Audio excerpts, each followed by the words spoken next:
Welcome in to a Tuesday edition of the Jordy Culotta Show, driven and powered every single day by Go Chevrolet. Check them out online at GEAUX.Chevrolet.com. Go Chevrolet out in LaPlace, Louisiana. Brand new used car lot over here on the corner of Sherwood and Florida. Remember, if you shop inventory down in LaPlace and you're over here in Baton Rouge and you want the inventory brought to Baton Rouge, they can get the car and the vehicle over here for you. Just get in touch with Lee Carney and the crew over at Go Chevrolet. Online's the best way to do it. You can shop the inventory there online, GEAUX.Chevrolet.com. Good stuff coming up today on the Jordy Culotta Show. We will go to the phone line at 8 o'clock this morning where LSU head baseball coach Paul Mainieri will join us, fresh off of his announcement of his retirement. We'll ask him about that decision, but also the Tigers yesterday selected into the field of 64 as they did not land in Ruston. They did not land in Austin. They did not land in South Bend.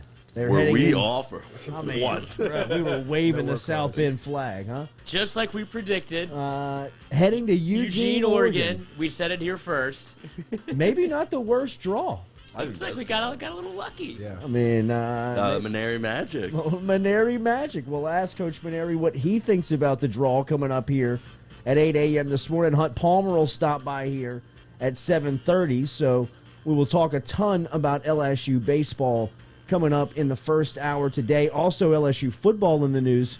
Arik Gilbert back in the news. We'll talk a little bit about what's going on with Gilbert. I mean, the soap opera that is Arik Gilbert. I mean, I don't know if this is what he wants, but that man's name is in the news. I can't think of a crazier, just player story. We haven't had one like this in a long time, like a recruitment that's kind of gone, that stayed in the news this long. Would you say that, here's the cat that ended up at Zach Evans for TCU. Yes. His was kind of like this, and by all intents and purposes, when Arik Gilbert committed to LSU, it was like a silent commit almost, and then they popped the news, and we're like, oh, nice, what'd he get? And it seemed like everything was going to play out normally, but this has been a saga. It has been a saga, to say the least. We will catch you up on the latest coming up here on the Jordy Culotta Show. NBA playoffs moving in, a couple of closeout opportunities tonight coming up, including Brooklyn and Boston. So we will talk a little bit about what's happening on the hardwood. Tyrann Mathieu ready to donate more cash to LSU depending on how the player wearing number 7 will perform this year. It seems like a very safe bet. I mean, the play here would be, and Tyrann Mathieu saying he's ready to open up the checkbook and donate $1 million to LSU if Derek Stingley is able to capture a Heisman Trophy and or the Thorpe Award. I'd imagine if you win the Heisman, you'll probably have the Thorpe in your back pocket as well. But he's got to be the odds-on favorite for the Thorpe going into the season. If I tell you today, do you take Derek Stingley or do you take the field in the Thorpe Award? Stingley. Who else? I'm not well versed on who else would be out there. I'm not either, but I got to imagine Eli Ricks has got to be in the discussion. He was ranked number 3 returning. Yeah. As far as pro football focus, not like Stingley. No names that are upper echelon like him. Yeah.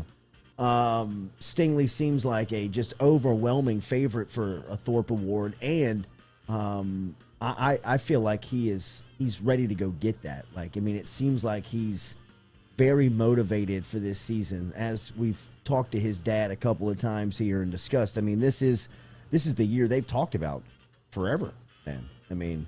What should LSU do with that $1 million? I said water slide in a facility. Just be like, we have that money. Something with the what Badger. else do we have? We have everything. Something with the Badger. A real life badger. Put him in the tiger cage. Mike and the badger, and they just become best friends.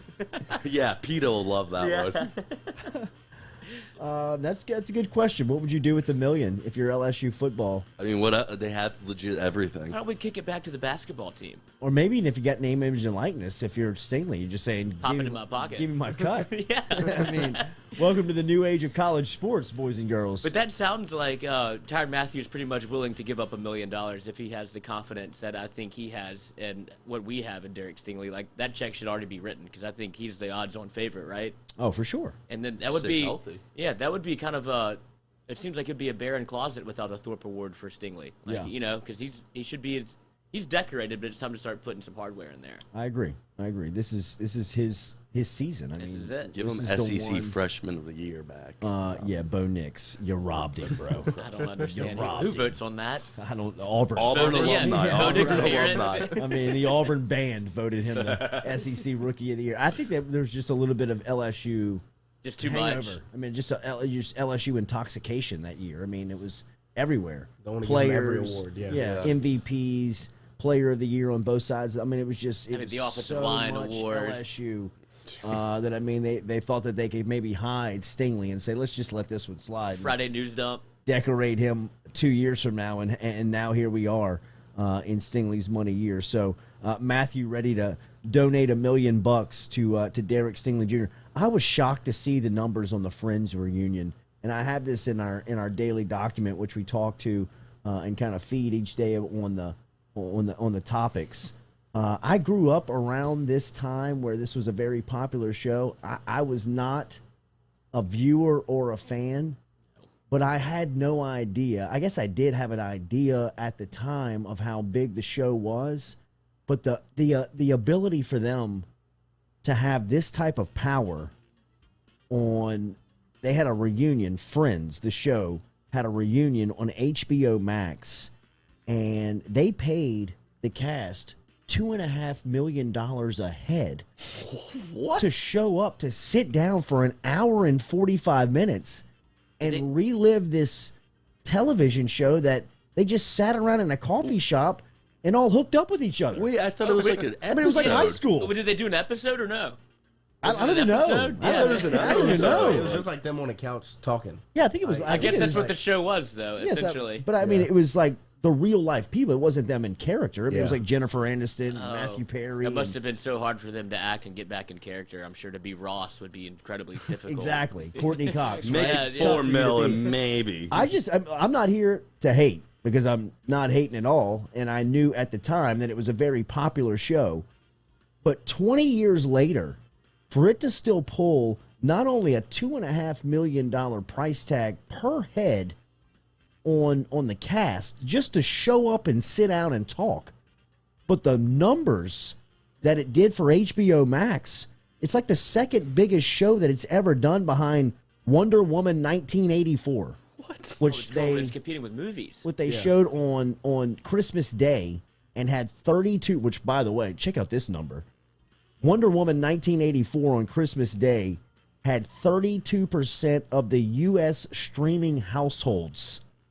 That's what you're doing on Christmas? I mean, I guess that's what 32% of the country was doing. Yeah, that's not what I did. But I mean, it's a Friends it's a was movie. watched by an estimated 29% of U.S. streaming households last week. Now, I'm not here to talk numbers because I know numbers don't translate well on this medium, but I'm just saying that's a massive number when you think about that.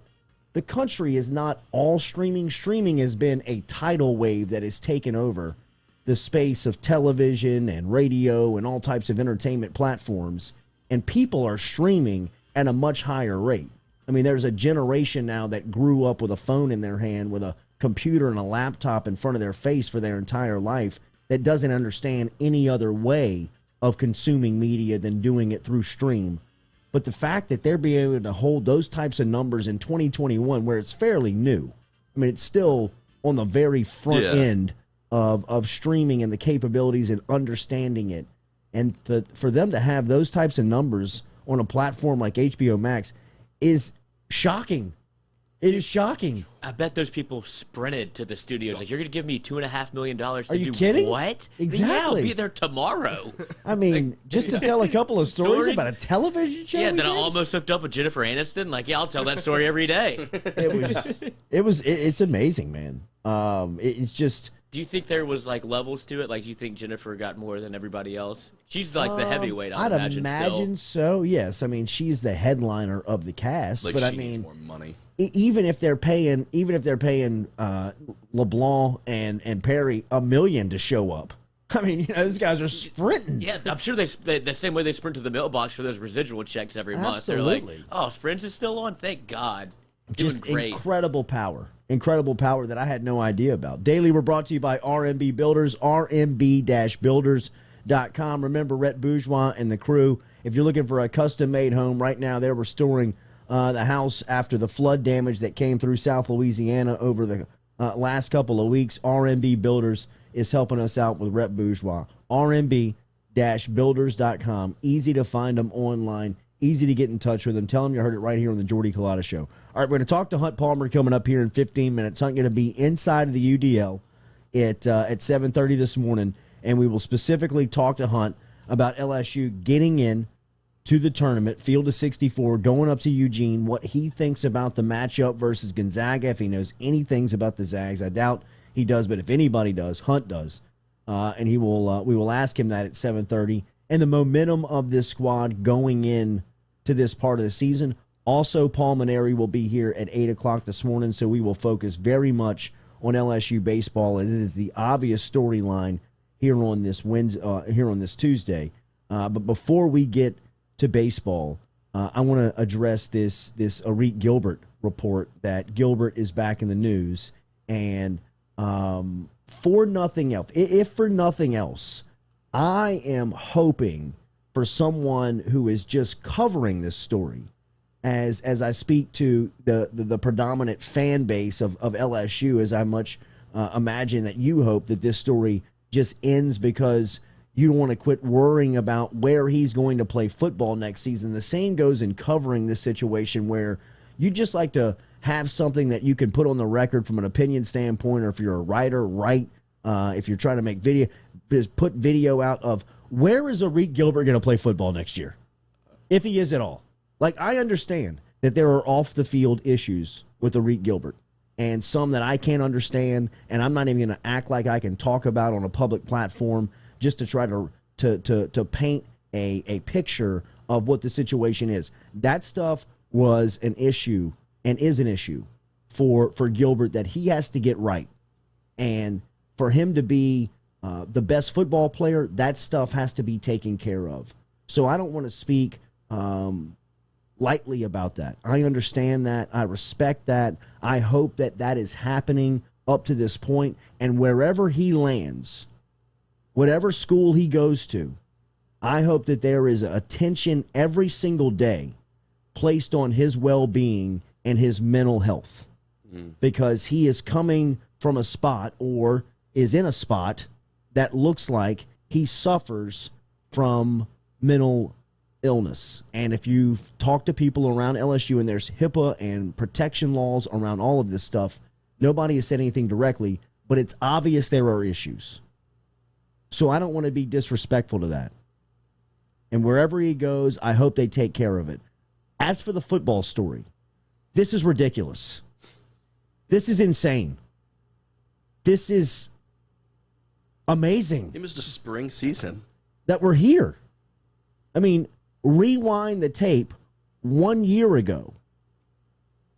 Arik Gilbert is as hyped of an incoming recruit as anybody that LSU has had since Leonard Fournette, highest rated tight end ever, Patrick Peterson, Derek Stingley, guys that came in with this 5-star status and cachet of can't miss, superstar, first-round pick, potential top 10 pick, number 1 tight end ever, best tight end, as Jack said, most highly rated tight end through a recruiting process that has ever been. And where we are today, of the stories of off the field, but on the field, of going to Florida, going back to LSU, not knowing where he was going to be, back to LSU, and now the latest report. And this comes from Rusty Mansell at Dogs 247. And I'm reading directly from his report that was published 9 hours ago. A lot of rumors and stories continue to circulate with LSU transfer Arik Gilbert. I have checked with the closest sources I can possibly get with the sophomore pass catcher. Here is what I know. I told you on Thursday that UGA was in this and recruiting him hard. That has not really changed over the last few months. LSU, obviously, the team trying hard to get him back. They haven't spoken with it. They have not. They have spoken. They have spoken with his family on a daily basis. Gilbert and his mother were down in Baton Rouge not too long ago, and I am told that they met with the staff. Mansell goes on to write that he is hearing strong rumors that Gilbert is in Athens and could be enrolled as early as today in beginning classes and beginning off-season workouts with the University of Georgia. What? So the latest story around Gilbert is that he's going to Georgia. That's the latest report. How could he even get in right now? I have no idea, but he's good enough of a football player where everybody's going to sacrifice and going to make sure that it's going to happen. At LSU right now, he only needs 6 hours of summer classes to be back on track and back on target to be on the football field next year as far as his academic standing goes with the university. That's all he needs is 6 hours. I don't know what if he transfers, what would happen as far as credits and all that stuff. But LSU has laid out to Gilbert, to his mom, to his brother, to everybody around him, every single detail that needs to be known and understood for him to be back in good academic standing, to have mental health support, and be back on the football field. And the latest report to come out around Gilbert's situation is that he could be enrolled in Georgia at the University of Georgia today. At what point do you just... Yeah, I'm just... Look, it's been a hell of a run and a hell of a ride. You know where LSU stands in your eyes. You know where LSU stands as far as the feeling that they are trying to give you of how bad they want you.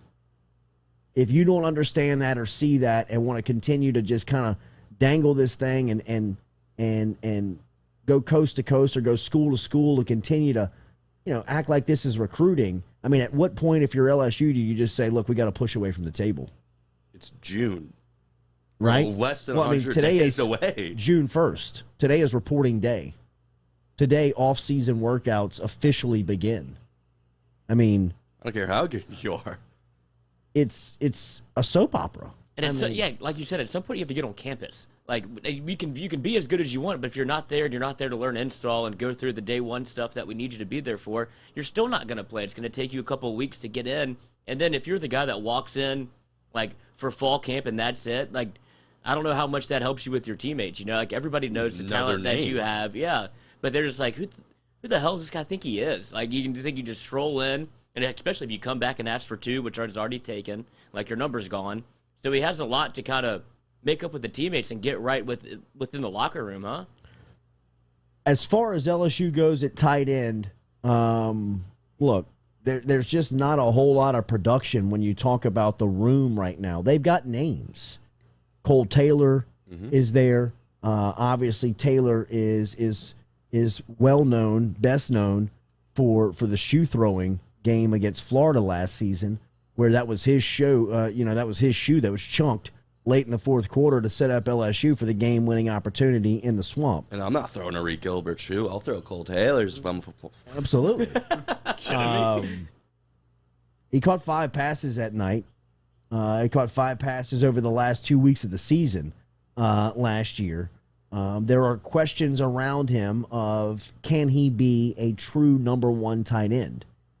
You go down the depth chart and you find names like Nick Storrs, who is a converted baseball player that absolutely looks the part. Yeah. I mean, like... Just massive. Just massive. And can run and can catch. A big athlete, a guy that really comes in with some good experience and was a high-level recruit coming out of your area of the country. He's from Long Island. Yeah, he was from New York. But his football highlights are impressive. Like his Huddle High School? Yes. I mean, just looking back on the way that he runs, catches the football. Now, this is the SEC, right? I mean, this is a totally different game, and you haven't played the game of football in a while. How does that translate? I thought he'd play more last season, but last season was just, it was nuts. It's a wash. It was just, there was little direction there. Then you see a name like Devonta Lee, where Lee is making the transition to another position, right? Lee comes in from Amy, a decorated athlete from that area of our state, and first came in as a wide receiver, then made the transfer over to linebacker, which we were hearing really good things about him at linebacker.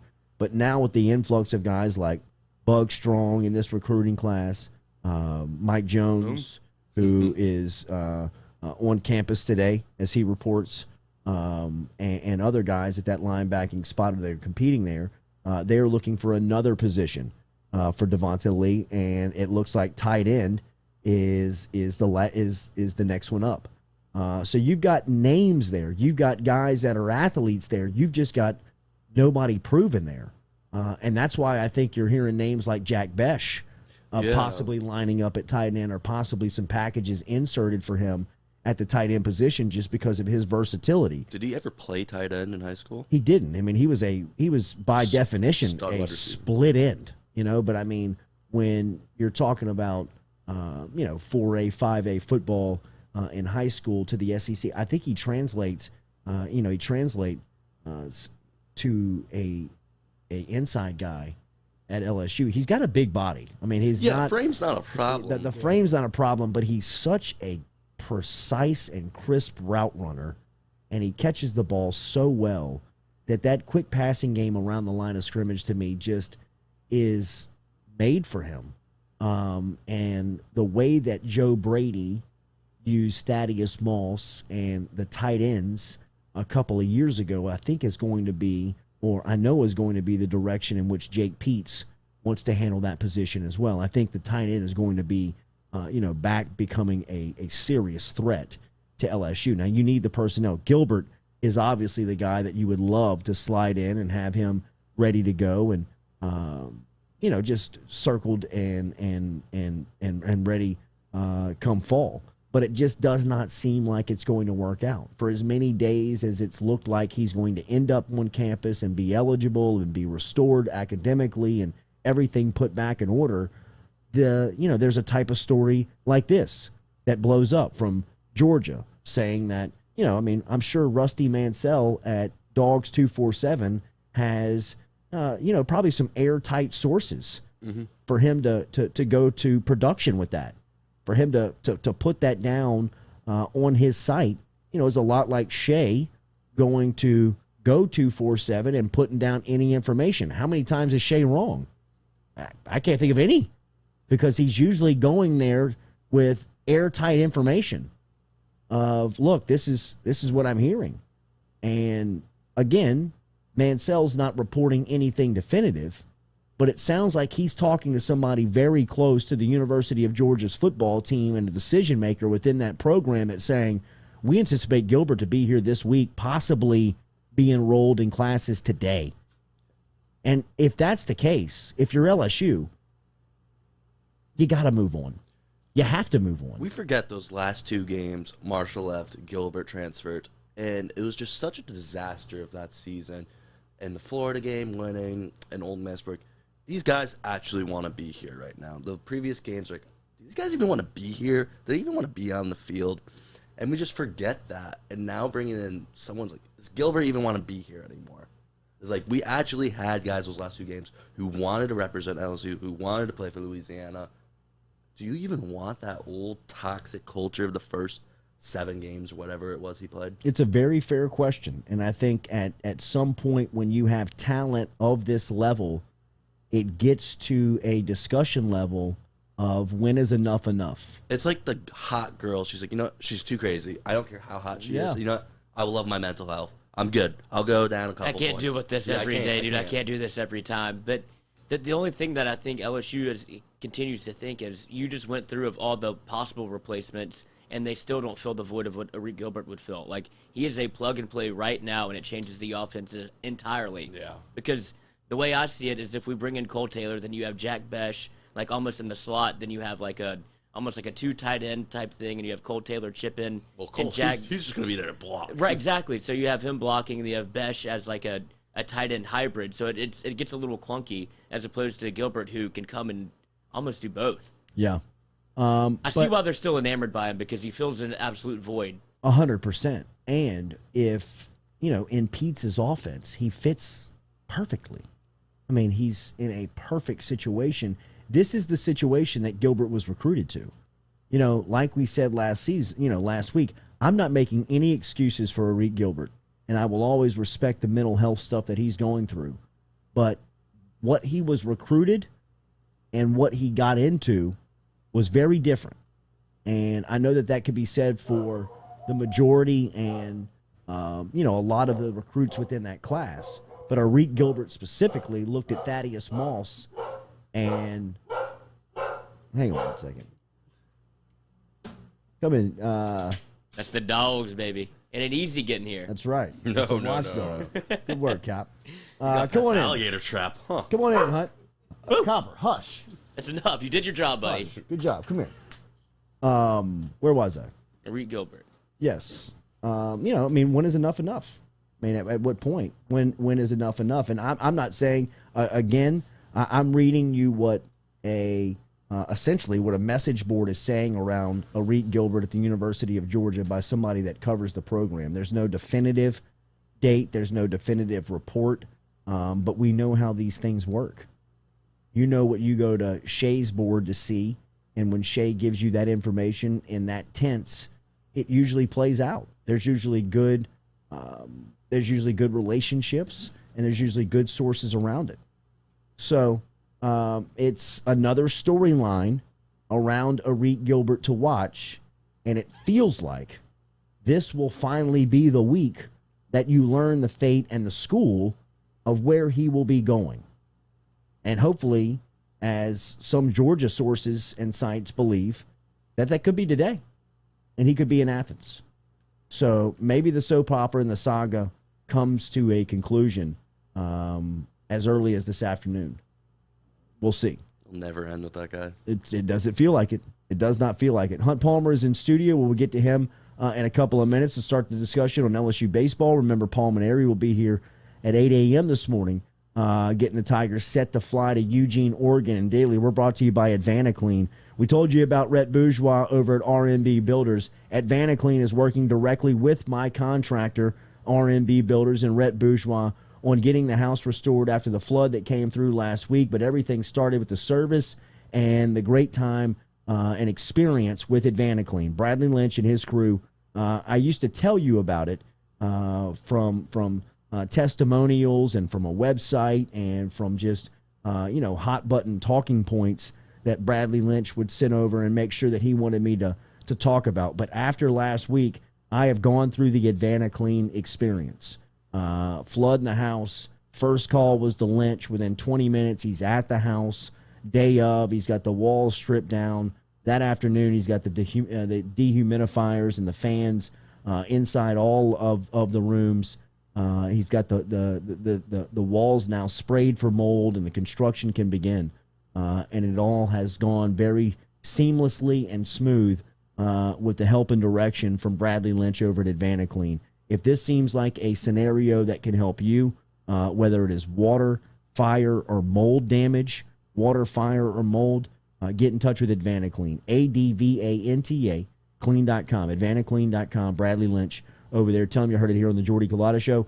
Give me 1 minute. We'll turn the set over, and Hunt Palmer will be here, and we'll begin the discussion on LSU baseball. We'll get one thought from Hunt on Gilbert and how he sees Gilbert fitting into the 2021 college football season and what uniform that will be. We'll just get something on the record from Hunt on that topic. But other than that, we will dive in to LSU as the third seed flying up to Eugene, Oregon, opening up with Gonzaga. We'll get Hunt's thoughts here in a couple of minutes on the Jordy Culotta Show. Driven and powered every day by Go Chevrolet.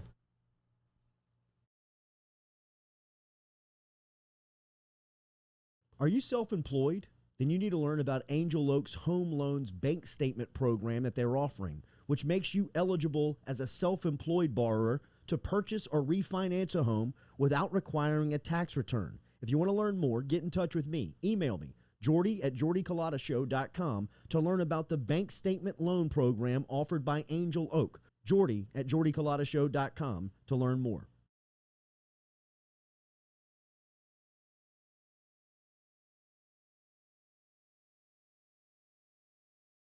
Gearing up for spring and summer down here in South Louisiana, and you want to keep your lawn maintained during these sunny seasons, get in touch with our friend Blake Abear over at Abear's Lawn Maintenance, where he says, you grow it, I mow it. 225-485-8022. 225-485-8022 is where you can find Abear's Lawn and Maintenance, the official lawn and maintenance company of the undisclosed location. Go Chevrolet is proud to announce Go Express Auto Sales, the new used car lot located in the capital city of Baton Rouge, Louisiana, at 11522 Florida Boulevard. Go Express Auto Sales is online at goexpressautosales.com, or you can search them on Facebook and social media at Go Express Auto Sales, the newest addition to the family of Go Chevrolet. Remember, Go Chevrolet is located down in Laplace, Louisiana, but now welcoming aboard Go Express, the new used car lot located in Baton Rouge, Louisiana at 11522 Florida Boulevard.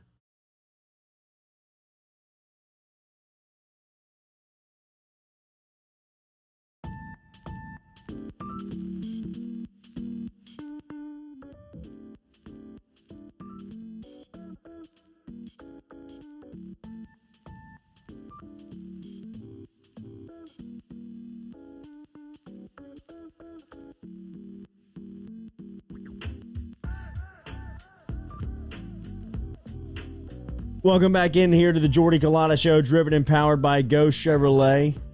Full undisclosed location here on this beautiful June 1st, Tuesday morning. Hunt Palmer is here, Jack is here, Noah's here, Lloyd's here. Katie's still on vacation, but see her inside of the bunker. So make sure you're interacting. We always appreciate your interaction. Very loyal, bro. If I was on vacation, smell you guys. Me too. Talk to you next week. Later. I guess when you have kids, you're just awake. You're just always awake. Even vacation, 7 a.m. is just probably about that time. Always. This is always game time. Like, share, make sure comment. A lot of people a lot of people inside of the bunker reacting to the Georgia story, and Hunt and Lloyd and I were talking about this before we went on the air this morning. And this is by We Are Bad Gamers. Writes in, unless Georgia is going to bring Gilbert on as a 6'5", 240-pound wide receiver, they already have that 5-star, 6'7" tight end prospect.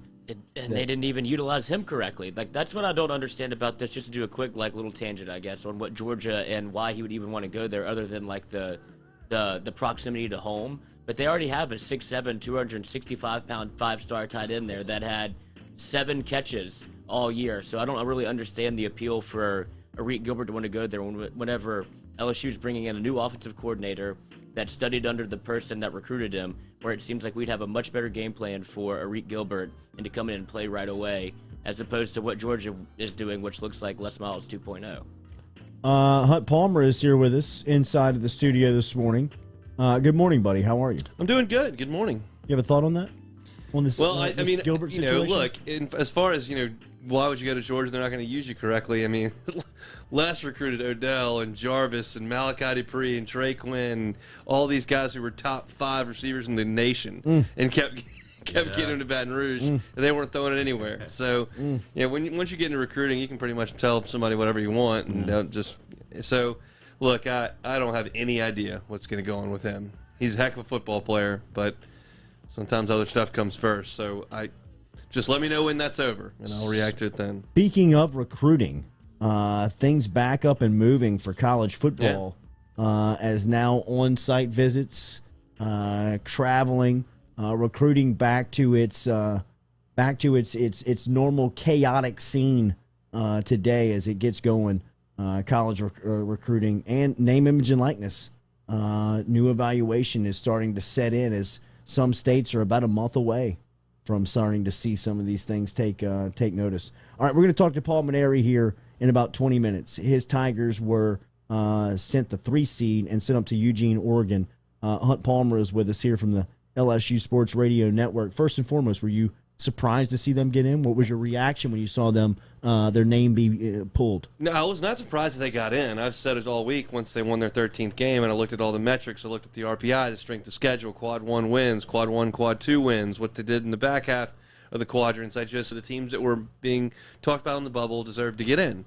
And then I see Alabama's name pop up, and then I see Maryland's name pop up, and then I see UC Santa Barbara's name pop up, and I'm going, we're running out of spots. But it turns out, as the selection chair said, LSU wasn't even really in competition with those teams. They were clearly in over those teams, which is kind of what I thought. So, yeah, I was a little nervous when I saw some of those teams that I knew were on the bubble that got in, but there were enough spots for LSU. The one where they really missed the boat, the selection committee, though, is Pittsburgh. Pittsburgh had 17 quad one wins. Jeez. You cannot ignore that. And they went from one of the 20 teams who was going to be a host to out of the field. Yeah. I don't really know how that happened. They missed that one. Wow. Okay, you've been also on this Mainieri Magic train here at the back half of the season this is a weekend. You got a guy like Landon Marceau. It's just a baseball game. Anything can happen in a 3-game set. How do you like their head and their momentum going into this situation? I don't know how much momentum they've got. I mean, they went to Hoover and went 1 and out, and won't have played in 2 weeks. So, I don't know that they have a ton of momentum. I think that they're capable of winning a game against any of the teams out here in this regional. Would I bet on them to come out of this thing? Absolutely not. But they hadn't played a whole weekend and maybe all year. But they've got enough talent to go up there and cause some problems for some people, and that's the hope. Once you get in, like you said, it is a baseball game, and Stony Brook can come in here and bash Gosman around, or things happen. How do you think he handles the pitching situation? That's the biggest question. He won't announce anything until probably Thursday at the earliest. Do us a favor here this morning. He has. He could be it. Show a little juice, huh? He's had 11 openers in regional play at LSU. 9 as a 1 seed, 2 as a 2 seed. He's never thrown his ace. Even as a 2 seed, he held Renato at UCLA and won that game. Beat Irvine. Got to the game against Trevor Bauer and UCLA, and Renato didn't pitch great, and they lost. Then against San Diego State a couple of years ago, he held Zach Hess. They won that game against San Diego State, held Hess, and Oregon State crushed him. But even as a lower seed, he's never thrown his ace. Does this change a little bit?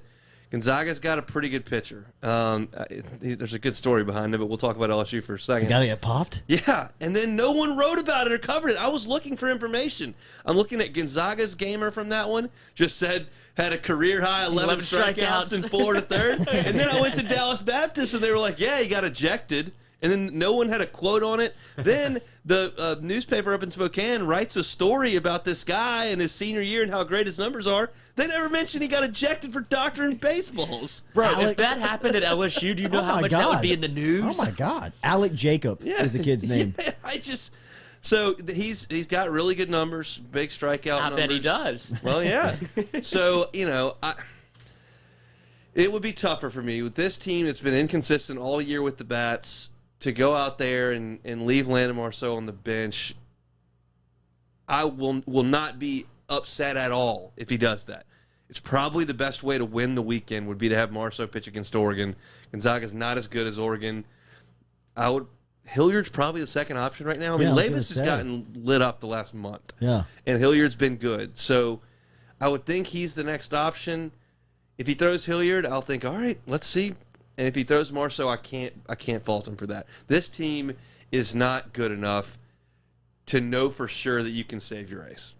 And I've seen it done a lot of different ways. I mean, ULL had a pretty good team come in here in 2013, and they were the 3 seed, and Coach Robichaux's son was his best pitcher, and they saved him. They lost. UNO in 2008 was really, really good offensively. Maybe as good as LSU offensively. They only had 1 pitcher. They saved him in the opener, and they lost to Southern Miss and never got it back around to LSU. So there's no great way to play it. I'm not certain what he's going to do. Do you expect Giovanni to have an impact on this part of the season? I would think there's a good chance he can play. I think the more pressing issue is what they do at second base, and it's got to be Arnold or Bianco. They're trotting Will Safford out there a little bit in practice. He's played on this turf field at U High, but we'll leave it at that. At second base, it needs to be Arnold. It needs to be Bianco, or that's where it needs to stay. I mean, I'm showing my just incompetence here. Why did they get away from Bianco? I thought that he was a story of the season where he had kind of held that down. Well, they put him in center when DiGiacomo came out, so they're shuffling things around. And if you want to play him in center and not Cruz, then you need to play Arnold at second. Paul Mainieri announced his retirement since the last time you had been here.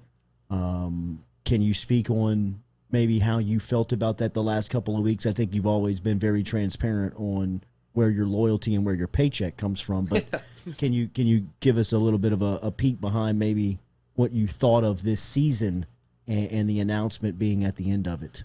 I'm not surprised. I think we've all known this was coming for a little while. He did a great job. A great job. This team, the COVID-shortened team, and really the two before that, were not to the level of the 6 straight national seeds. And once they lost to Florida, and they never quite got it back. And you thought there was a chance with that Marceau and Henry class that they signed together that would be kind of the next Lang and Poche, and you got a season cut off there, and it just didn't quite materialize. But the next coach is going to have a nice little base of talent here. But he did a great job.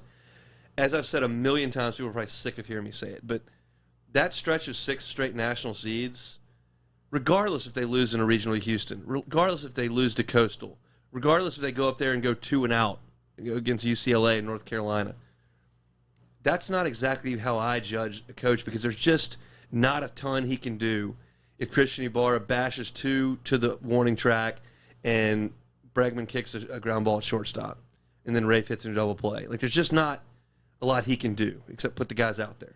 Football coaches game plan, basketball coaches can game plan, make or miss shots.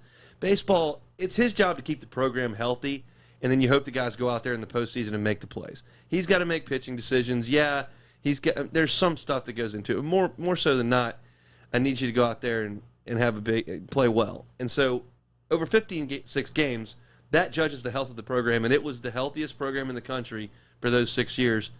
It's tailed off. And it's going to get a reset button here. But I thought he did a really good job winning a national 08, obviously. 09, they win the national championship. Jumps back on the horse in 13 after a couple down years, and really did a great job. I'm trying to ask this without sounding like a mouth breather. Is it the best job in the country?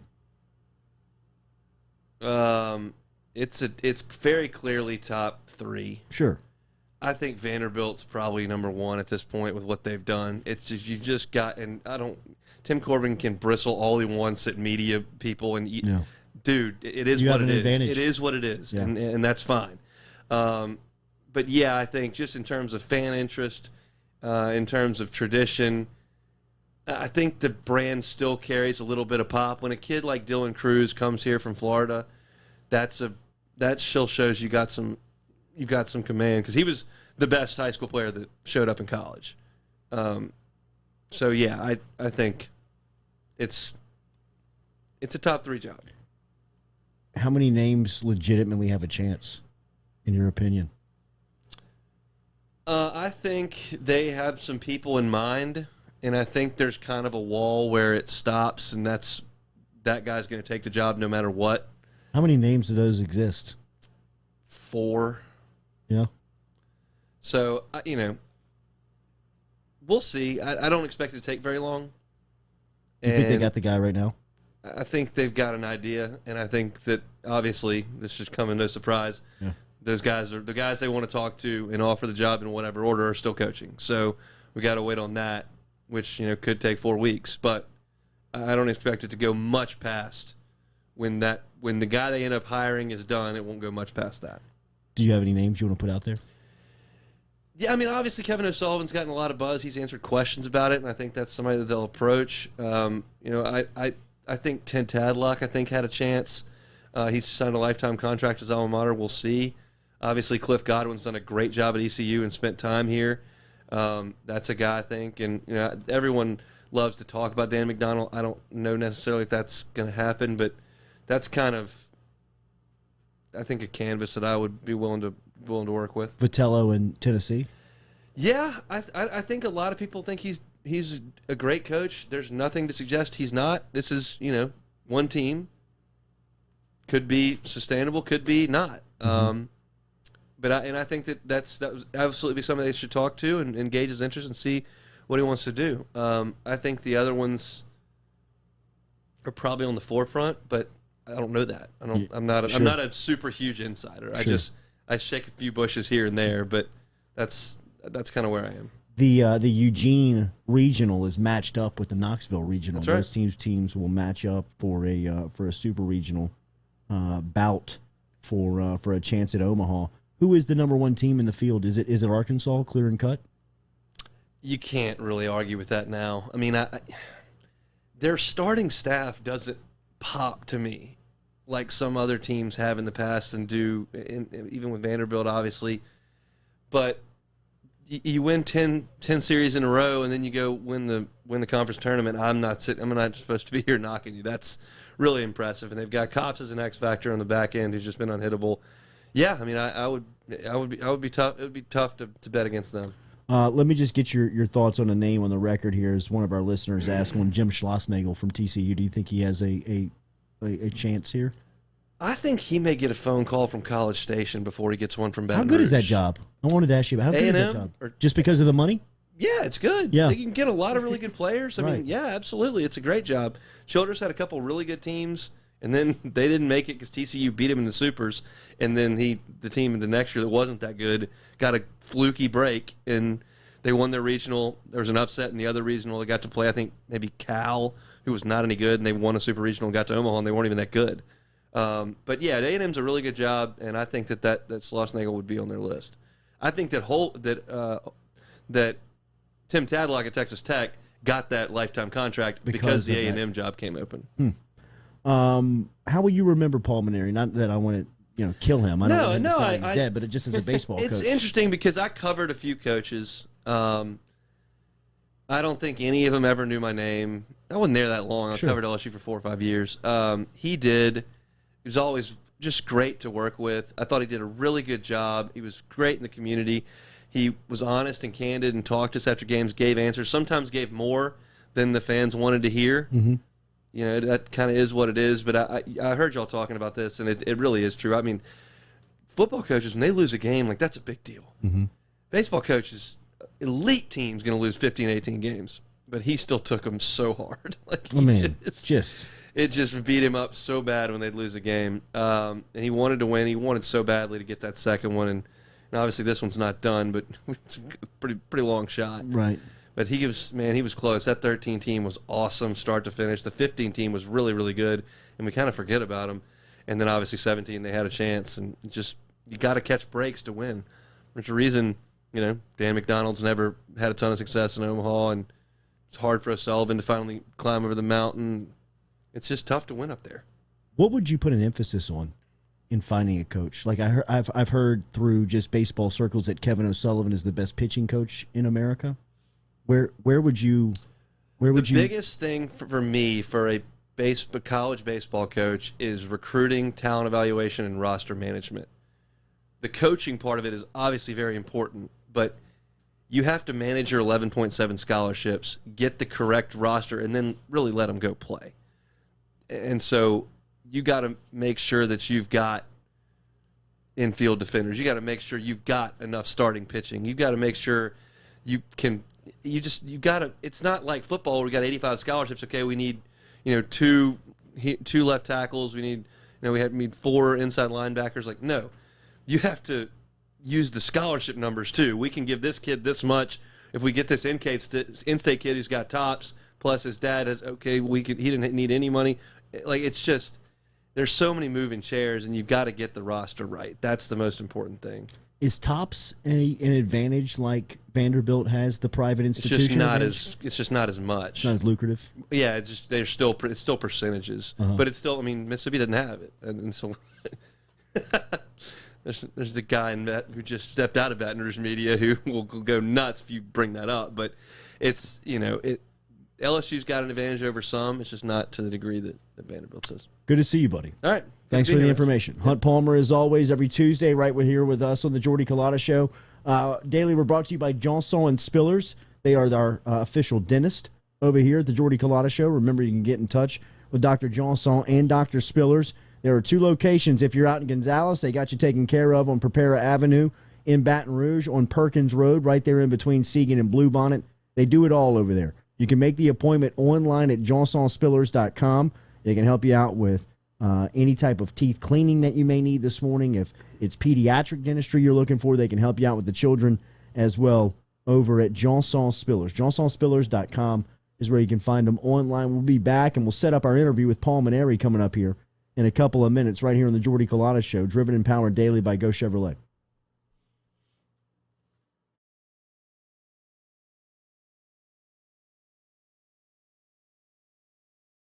Gearing up for spring and summer down here in South Louisiana, and you want to keep your lawn maintained during these sunny seasons, get in touch with our friend Blake Abear over at Abear's Lawn Maintenance, where he says, you grow it, I mow it. 225-485-8022. 225-485-8022 is where you can find Abear's Lawn and Maintenance, the official lawn and maintenance company of the undisclosed location. Go Chevrolet is proud to announce Go Express Auto Sales, the new used car lot located in the capital city of Baton Rouge, Louisiana, at 11522 Florida Boulevard. Go Express Auto Sales is online at goexpressautosales.com, or you can search them on Facebook and social media at Go Express Auto Sales, the newest addition to the family of Go Chevrolet. Remember, Go Chevrolet is located down in Laplace, Louisiana, but now welcoming aboard Go Express, the new used car lot located in Baton Rouge, Louisiana at 11522 Florida Boulevard. Are you self-employed? Then you need to learn about Angel Oak's Home Loans Bank Statement program that they're offering, which makes you eligible as a self-employed borrower to purchase or refinance a home without requiring a tax return. If you want to learn more, get in touch with me. Email me, Jordy at jordyculotta.show.com, to learn about the bank statement loan program offered by Angel Oak. Jordy at jordyculotta.show.com to learn more.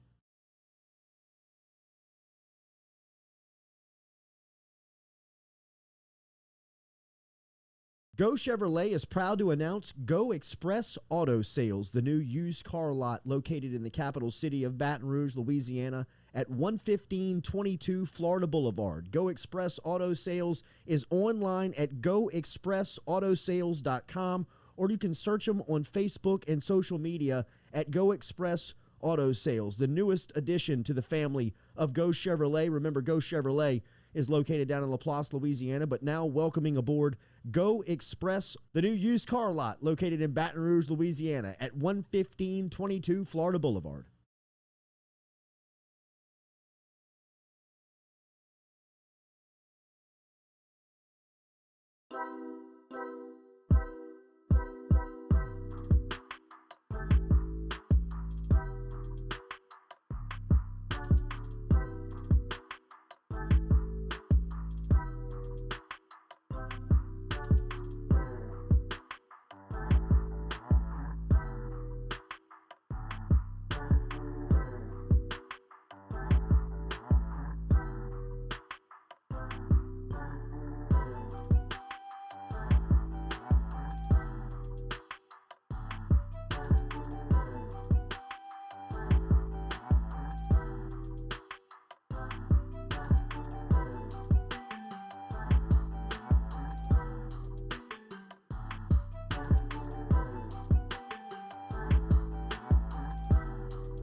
Welcome back into the Jordy Culotta Show, driven and powered every single day by Go Chevrolet. Check out our friends online at GEAUXchevrolet.com. You can stop in and see them there. They have a used car lot right here in Baton Rouge that is located on the corner of Sherwood and Florida, or stop in and see their brand new car lot over there in Laplace online. GEAUXchevrolet.com. End of an era last week at LSU and in college baseball, as the sport was glued in on the announcement of Paul Mainieri announcing his retirement on Friday. 15 seasons at LSU, so decorated, a college baseball Hall of Famer, obviously.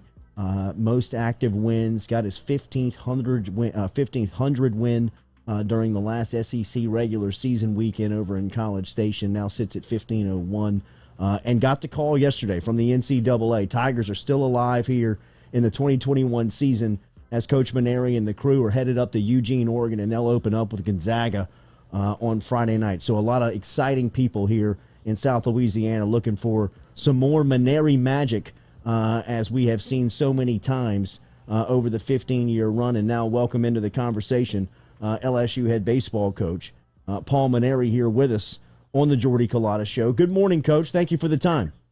Good morning, Jordy. It's good to be with you. Yes, sir. You mentioned last week that you were in a peculiar spot because you were in unfamiliar territory in not having baseball to play during conference week, and you opened up your press conference saying, I don't know what I'm going to do.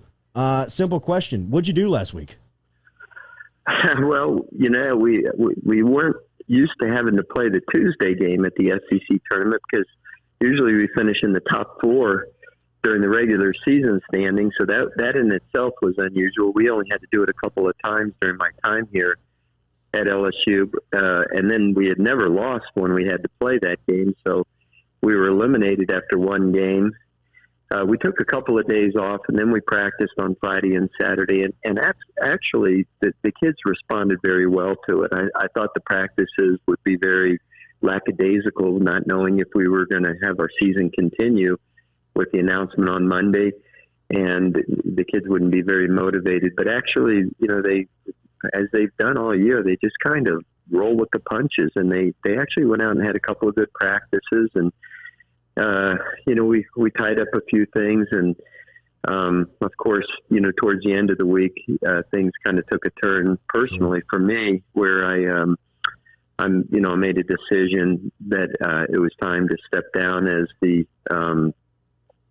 coach at the end of the season. And I woke up on Thursday morning and visited with my wife about it, and I've been thinking about it for several months, and just finally came to a decision. And I texted Scott Woodward and asked if he was in town and if he could make time to see me that afternoon. And I went over and talked to him about everything and told him what I wanted to do. And we talked about it, and he agreed. And I just thought it was best to announce it right away so that Scott and his staff could have plenty of time to start their search and find the right guy and not let LSU fall behind. With this new rule, with the transfer portal and people being able to be eligible right away, I just don't want to see LSU lag behind everybody else. And I think there's a very strong foundation for next year's team, and there's some pieces that they're going to need to go out and get. The new coach would have to go out and get to fill some areas that we need to get stronger in. But I think there's capability of having a good team, a championship caliber team right away. And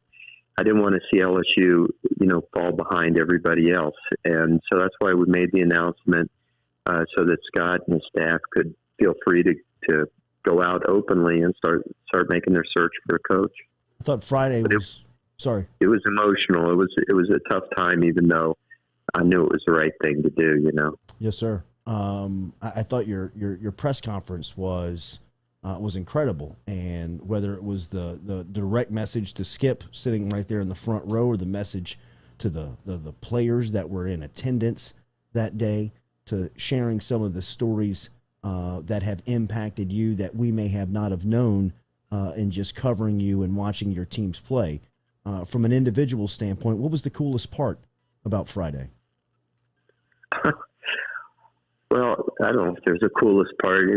Jordy, it was just me, I've always been pretty transparent. And, one thing, people may not like me, or, people may think I, have, certain faults, but one fault that I don't think I have is I always tell the truth, and I'm not, there's nothing fake about me. I'm going to tell the truth and tell people exactly, what the deal is. And, so when I speak, I do, just speak from the heart. And, I never I give a lot of speeches. I never usually have notes or anything. I just kind of say what's on my mind. And, I was concerned about whether or not I would emotionally be able to get through it, because once the announcement was made at noon, I just can't believe the amount of people that sent me text messages and emails, and any one of those messages would bring you to tears, because it was just so flattering to hear comments that people were saying, the impact that I may have had on their lives. And I don't say that in a braggadocious way. I just say it because it was just so moving to me. I only went into coaching because I wanted to impact lives. And, when people write to you these beautiful emails or these beautiful text messages and tell you that that's what you did, it kind of just validates your career and makes you feel so good that maybe you did do something that helped somebody along the way. I read a couple of them, and I'm not ashamed to tell you that in the privacy of my own office, it would just bring me to tears. So I had to stop reading them, and I just said, I'm never going to be able to get through this press conference because I'm just going to be an emotional mess all afternoon. So I just decided that I would wait till the evening and the privacy of my home and just start reading them then, so that I could get through the press conference. But, I was glad my wife was there. I was glad my son was there, my daughter and my grandchildren and son-in-law and Skip. And, Scott Woodward's amazing. After I met with him, he had gone all the way down to Camp Fouchon with Collis Temple and Garrett Temple to go fishing that afternoon. And he told me that he was not going to be at the press conference. And then he drove all the way back to be at the press conference. Wow. I mean, unbelievable. The guy's just got to, he's got to feel, he knows the right thing to do. And that's why he's such a great leader. And I feel so confident with him in charge of the LSU athletics department that only good things are going to happen in the future. One of only 5 coaches in NCAA Division I baseball history to win at least 1,500 games and have a national championship, Coach Paul Mainieri, joining us here on the Jordy Culotta Show. Final one on you, and I promise I'll get to your team. Can you give us an idea? You are recognized as one of the dominant coaches within the game, of the weight of the LSU baseball job, and just, you gave us a peek in your storytelling last week of it never leaves you. It's a 365-day, 24/7 gig. Just an idea on what potentially could be your last month as wearing the hat in the dugout, of just the weight and the scope of the job that you have held for the last 15 seasons. Well, I knew what I was getting into, Jordy, so nobody needs to feel sorry for me. That's for sure. Sure.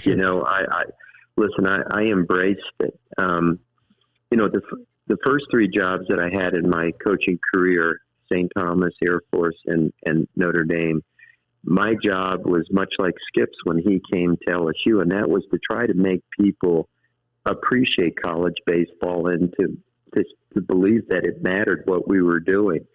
So on a much smaller scale, I was doing what Skip was doing, trying to promote the game, trying to convince people that it was worth giving their support to the program. And it, what Skip did here, it was exhausting to him to have to do that. And it was exhausting to me at those 3 schools to do that as well. And I'm proud, at Notre Dame, our stadium only held 2,100 people. Okay. When I first got there, we averaged about 100 people a game. In my last year at Notre Dame, we averaged 2,514 people a game. Wow. So on a much smaller scale, we were doing what Skip did, in terms of creating interest and so forth. So when the opportunity came to come to LSU, I wanted to go where that job had already been done, where the interest had already been created in the sport, I didn't have it in me to try to start that from scratch again, and obviously Skip had already done that, and there was no other place in the country where there was more interest in baseball. And that was why I took the job at LSU, because I wanted to be somewhere where the sport mattered to everybody. Well, and I said this right from the first speech I gave that first fall of 2006 when I got here.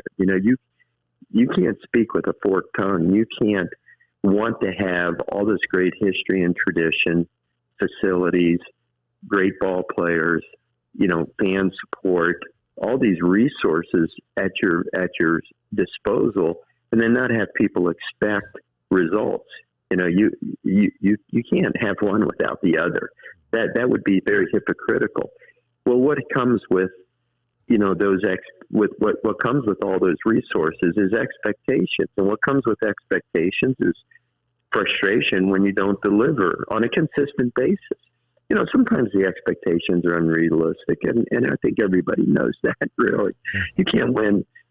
You can't win every game. You can't win every game by 10 runs, and I know that. And most people that are rational of thinking know that. And that's why it never bothered me when people would criticize or people would get frustrated. I wanted to make people happy. Nobody wanted to win more than I wanted to win. I can assure you of that.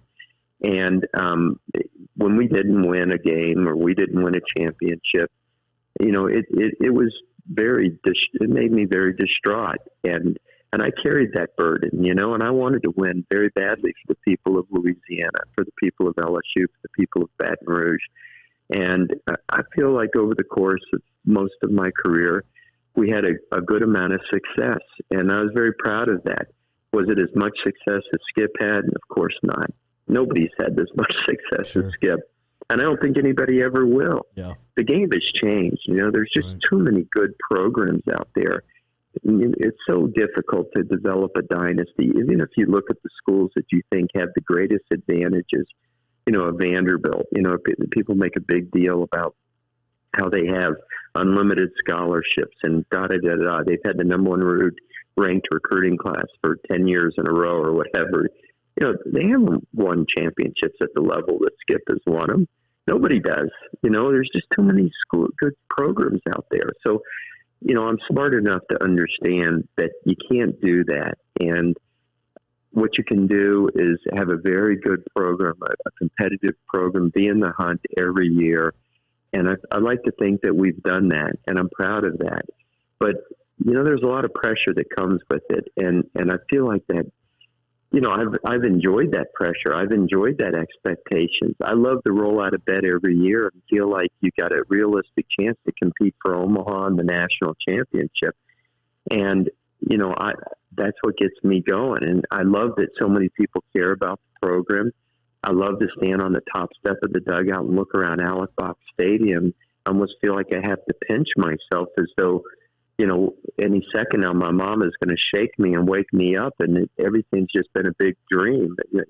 Paul, it's time to go to school. That's been a big dream, Yeah, right. And hey, I've loved that. It's what I wanted. It's a dream come true. But it's also, it's been a lot of pressure, and it hasn't beaten me up, really. But at the same time, I've had this neck issue, and I'm wondering if the stress is what's causing some of the pain. And now if I walk away from the job, I'm hoping that maybe some of this pain will be relieved, and I can enjoy life a little bit more by being pain-free. This is the $1 million question. I'd imagine that you'll be asked countless times working up to Friday. You've been in this situation, I believe, 11 times as LSU's head coach, and you've never thrown your ace in game one. Is that a strategy you stick by, or what is the thought process going in to Eugene versus Gonzaga?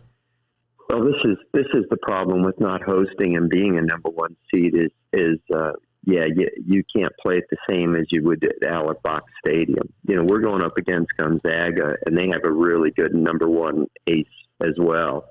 His numbers are really good. He pitched a no-hitter earlier this year against Pepperdine, and I think he's 7-1 with a very low 2 ERA. He's got 100 and something strikeouts in 76 innings. So, you can't anticipate going out there and scoring, 7, 8, 9 runs against a guy like that. So we're going to have to go with Marceau in game one and just take it one game at a time. And we need to win that first game, Jordy, because we're playing the night game. And if you lose, you got to turn around and play at 1 or 2 o'clock the very next day. I don't want to do that. And if it means that we have to go against the number 1 seed in game 2 with your number 2 pitcher, well, you do that. You just got to take them one game at a time. It can be done. I believe it. And we got to win that first game against Gonzaga, and that's where our full attention is. So, yeah, Landon Marceau will get the ball against them. Absolutely. Great news. Breaking news here on the Jordy Culotta Show. Landon Marceau going to go on Friday in the opener versus the Zags for the Tigers. Coach, you mentioned it on Friday. You thought you guys were going to get in. You were talking it into existence. It seemed like at the press conference that it was going to happen. Were you surprised to see you guys get the call yesterday, I guess, and the landing spot of Eugene? What did you make of it? Well, it's funny. We've had 3 times we haven't hosted in my career, and we've always been sent to the West Coast. I don't know why that is. There's a tournament right up in Ruston, Louisiana. Why couldn't we just be sent there? I thought they were sending you to South Bend. I thought they were going to send you there. I wouldn't have minded that. It would have been kind of a nice news story, but I would have had a chance to see my son who works up there, and my grandson and my daughter-in-law. But, man, 3 times we've gone to L.A., we've gone to Corvallis, Oregon, and now we're going to Eugene, Oregon. Look, I'm not complaining. I'm happy we're in the tournament. And, we're going to go out there and enjoy the adventure and hopefully come back with a regional championship.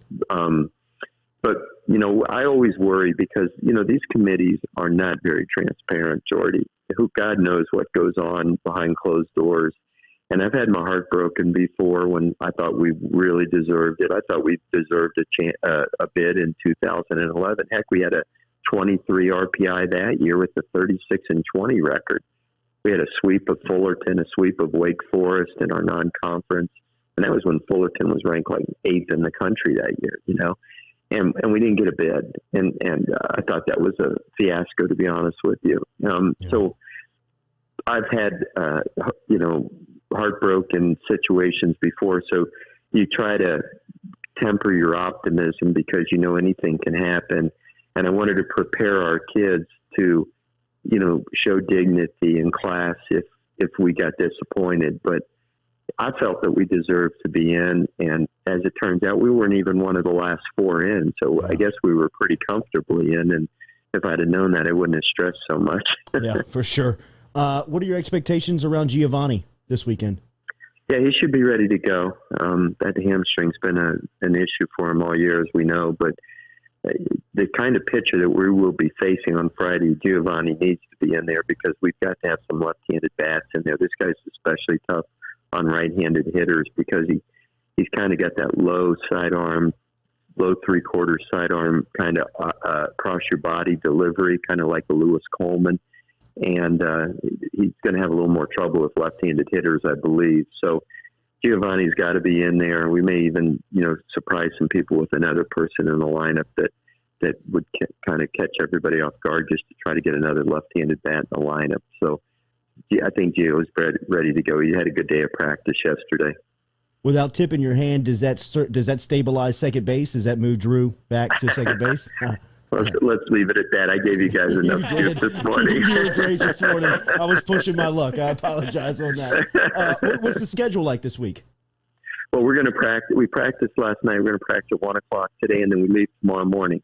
We'll pull out of Alec Box Stadium at 9 a.m., wheels up at 10. We've got a charter, hopefully, that'll go right into Eugene. Won't have to make a fuel stop anywhere along the way. We gain 2 hours when we get there. So we should get in around 1 o'clock local time out there. Eddie Smith has gotten us a field at a junior college for late afternoon to just get out and stretch our legs and get a little light practice in. We'll have a Friday practice on the game field for an hour and 15 minutes. And then, of course, we tee it up on Friday. Coach, you obviously recruited all these players and have a special relationship with them. And after your announcement on Friday, do you think this helps them kind of let it all hang out one more time for the skipper? Yeah, I address that with them, and it's very flattering and very moving that they would want to do something special for their coach, but I don't want them to put that pressure on themselves. I really want them just to enjoy the experience for themselves. This is their chance. This is their time in college, and I just want them to go win for the sake of winning and enjoying the experience and trying to move along in the NCAA tournament. I've had 39 years. I've had plenty of wonderful experiences, and I think somebody said I haven't even counted it. Somebody said this is my 21st NCAA tournament. Wow. When I was a young coach, I prayed to be in the NCAA tournament. But I listen, I've had so many. I can't even begin to identify all the wonderful experiences I've had in this job at LSU and at Notre Dame and other places. So I just want these kids to have a great experience because they only get to do it for 3 or 4 years of their life. I've got to do it for the majority of my life. So I'm flattered that they want to do it for me, but if it motivates them a little extra, great, because, it might mean something extra special to them, but I don't want them to put extra pressure on themselves because of me. That was one thing I was concerned about. I want them to just go to enjoy the experience, represent LSU, and go win for the sake of winning, just to let it rip and have fun. It'll be fun. LSU in the air and traveling out to Eugene to face off against Gonzaga. Landon Marceau will get the start for the Tigers here for Paul Mainieri as he announced his retirement on Friday, and good feels around the program heading into the postseason. Thank you as always for the time, Coach. Looking forward to catching up with you after this season and after Omaha. Thank you for the time. Okay, sounds good. Thanks, Jordan. Yes, sir. There was Coach Paul Mainieri, very kind with his information. Yes, let it all hang out, dude. Yes, indeed. Look, man, you get Gio back. You mentioned another left-handed bat. What do you think? That's Beloso? I think it's Beloso. Last ride, kind of let him ride the horses that got you there throughout the year. And I think that he's going to have. This is what I was trying to get out of him. I don't know if it asked it the right way, but I think it's going to be like a loose trip up there. Kind of let the boys. I agree. Let the boys hang out. We're not worried about facial hair anymore. We're not worried about any of that stuff. Let's go play ball and have fun. You don't have to worry about my job anymore, dude. I'm good. Yes. Because I'm sure they feel that pressure. Everybody knows where you stand. Yes. I'm That's sure. what the players have told. I was talking to them. I saw them there a week, and I was like, how, just about him retiring. And they're like, honestly, that was the best practice we've ever had. We were loose and we had fun, and that's the best way to play baseball. Sometimes. I mean, they got talent. And more talent than Gonzaga. They got talent. Let your nuts hang, dude. Just Let's go win a couple play. And then you got Marceau going on the bump game one. That's kind of a statement, dude. We're coming here to win this thing. We're going to go show you what we got game one. LSU's got a good feel around them going into this thing. I like this Paul. Yeah. Yes. I like this Paul. That's right. A little magic. That's right. The Mainieri magic. Breaking news on the Jordy Culotta Show. Appreciate Coach Mainieri for that. Remember, Daily, we're brought to you by Hub International Insurance, official insurance agency of the New Orleans Saints, the New Orleans Pelicans, and the Jordy Culotta Show. I ate so much seafood over the weekend. Finally got some crabs, dude. I ate the blue crab on the Pontchartrain on the lake on Sunday for lunch, and then Sunday night I ate at a place, Sally's Seafood, which is a little uptown joint in New Orleans. Oysters were great, but I saw Sean Norris, who is the president of Hub International, over at the Blue Crab, listening to some live music on Sunday afternoon. Good people over at Hub International Insurance. Stop in and see them. Official insurance agent of the Jordy Culotta Show. They're online at Hub International. Is that your go-to every time, oysters, no matter what? I was going to say, no matter how much what. is your body weight composed of oysters? A lot. Yeah, I mean, a pretty healthy snack, I would imagine. There's not a lot I don't to it. I don't listen to the menus and the months that they say that they're supposedly the freshest. I just go in. If they have good raw oysters, I love a raw oyster. Not even good at Do they eat raw? They probably eat raw oysters. I love them. The taste of the salt still in it. Yeah, man. So, Connecticut, they have a lot of raw oysters up in that part of the world. So many, yeah. Yeah, man. Go to Maine, get lobsters, oysters, clams. Yeah. Quahogs. Y'all are probably dusters up there, though. They don't know what they're doing, dude. No. We got you guys beat. It's just Do you think the food's better up there? Seafood. No, I don't know. It's a different. You're about to make a lot of enemies in this state. Do you like crawfish? Love crawfish. Okay, but no crawfish up there. No, you would have to get it from. What's the most popular seafood choice? Oysters, clams, and cockles. Lobster. Okay. Yeah. Lobster roll. Lobster would be. Yeah. Okay, so Jack is from from Connecticut. I'm sorry. I recognize your state as a college. We're from LSU. Yeah, right. Yeah. So lobsters, oysters, sushi. Yeah. Fresh fish. Sushi? Fresh fish. Just off the Atlantic coast. There's so many different types of like clams, oysters. Does the seasoning down here It's the seasoning that makes it so much different down here. Different. When you say different, do you don't think as good? Taste. Not good. Great in its own way. Like it's almost like a different food. Yeah, especially with the crawfish. I love how when it gets super spicy and that Cajun spice. And then like when you have it up north, like the seafood, it's just you taste like that cold saltiness. Like I don't know, it's hard to explain. Yeah. Brody Drost, maybe the other lefty.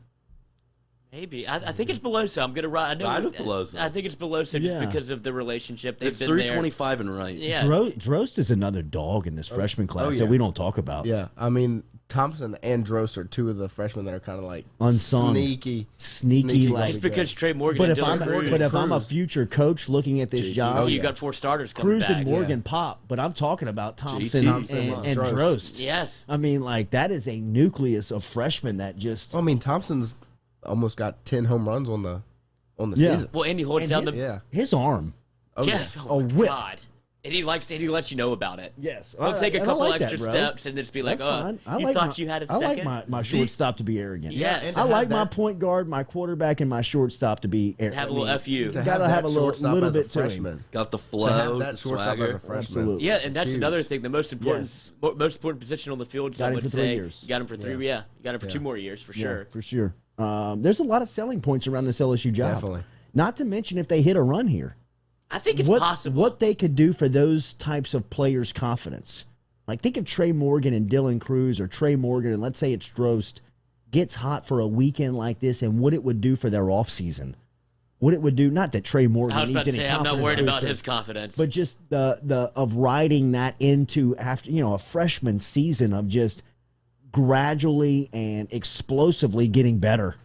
You know what I mean? All of those guys. I mean, their trajectory is all. I would say. I mean, the argument would be Cruz. I mean, I guess he's hitting as hard as he was the first day that he's shown up. Defensively, he's kind of, he's good. He's a great defender. Okay. He's got a cannon, right? He's okay. I think the more interesting thing is how they're going to react in the offseason, because I'm sure when they were recruited, they thought it was going to be Paul for their tenure here. They thought they were going to have Paul Mainieri for 3 years. And so now to come in and it kind of be a transition period, I wonder how, I wouldn't say involved, but how much they're looking into other coaches and who they want to play for. Yeah. I found that interesting. Yeah. I mean, the transfer portal's real in every sport. We talk about it just in football and basketball, but I mean, it's real in every sport. So we'll see. Thank you to Paul Mainieri for stopping in here and sharing some good news with us, some breaking news. He did have some great quotes. It does look like Giovanni DiGiacomo will make his way back for the regional. That's huge news. And then he has said that Landon Marceau will go. He'll get the ball for the Tigers on Friday night, which is huge news here going into the weekend. This is the first time that Mainieri has been in a regional opening game where he has thrown his ace. He has been in this situation countless times. We have seen him with players like Anthony Renato, Aaron Nola, Kevin Gaussman, Alex Lang.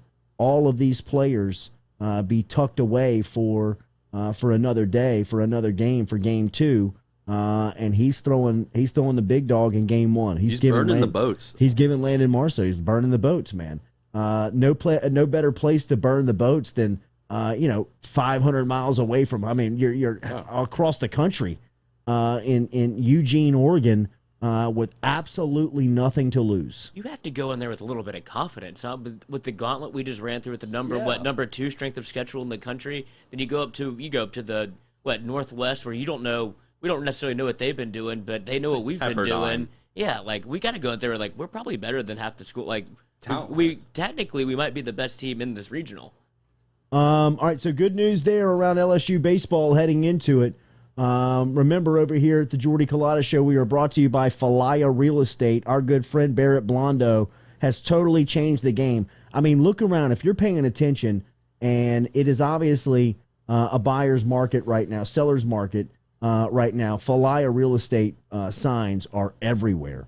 I mean, they are everywhere. I was riding down Claycut yesterday, and I saw 3 houses in a row with Falaya real estate signs in the front yard. The secret is out. You're looking to sell your house this spring or summer. You're thinking about trying for sale by owner. You've got to check out what Barrett Blondo and the crew have going on over at Falaya Real Estate. 939-6153 is the phone number. 225 area code 939-6153, 939-6153, online at falaya.com. Get in touch with Barrett Blondo, my friend over there, at Falaya Real Estate, online at falaya.com. Download the app today. Visit them on the Google App Store and the Apple App Store. We'll come back with more of the Jordy Culotta Show, presented daily by Go Chevrolet, online at GEAUXChevrolet.com. In fact, is there anything that y'all wanted to discuss that's in the document that we have not discussed here this morning? Do you want to touch NBA playoffs at all? Like set the scene for tonight, and then we get out of here? Just come back, reset, and go? Yes. Perfect. Yes, let's do that. We'll be right back here on the Jordy Culotta Show.